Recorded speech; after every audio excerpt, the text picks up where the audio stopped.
Stakeholders in the health sector have met to seek improved fistula care for patients and enable Nigeria meet the 2030 global target to end obstetric fistula in the country. The meeting was organized by the Federal Ministry of Health in collaboration with Momentum Safe Surgery in Family Planning and Obstetrics Project in Abuja. The 5-year project, being implemented by Engender Health, is to improve access to safe obstetric surgery, quality prevention and management of fistula and female genital mutilation (FGM) in Bauchi, Ebonyi, Kebbi, Sokoto and the FCT. Dr. Kabiru Atta, Nigeria's country project manager, Momentum Safe Surgery, said the meeting will enable professionals from the medical, surgical, physiotherapy and social works to achieve quality holistic fistula care for fistula clients. We are having over 12,000 cases of fistula in Nigeria.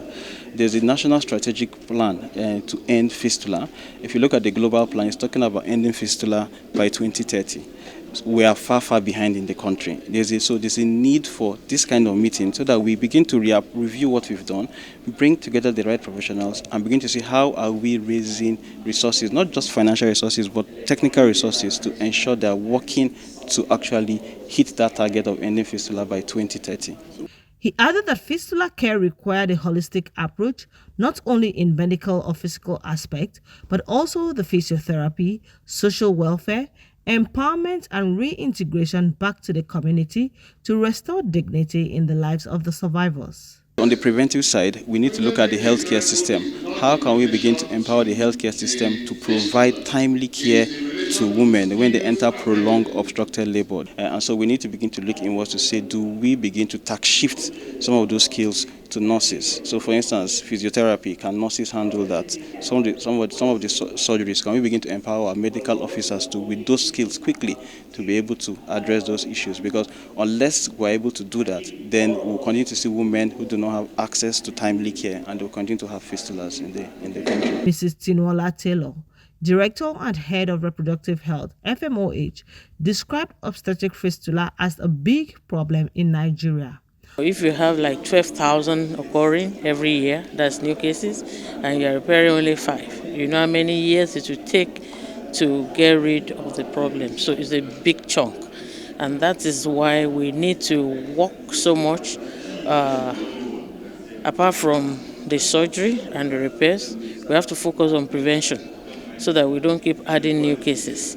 And that's where everybody comes in, including people at the community, traditional religious leaders, to tackle different causes, the challenges we face in terms of what are the things causing this obstetric fistula. An obstetrician and fistula surgeon called for improved funding for the health sector and retraining of skilled birth attendants and increased manpower to reduce fistula cases. Then increasing subvention for healthcare.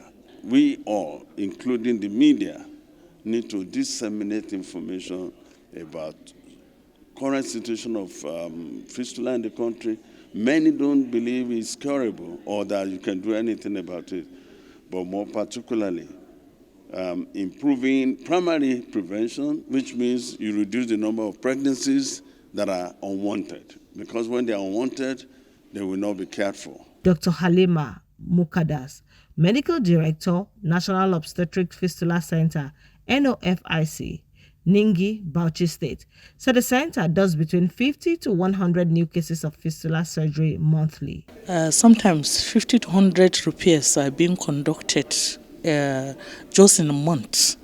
And so these are figures that should be a wake-up call for us. Those at the rural area, hard-to-reach area, must be reached with those emergency obstetric care.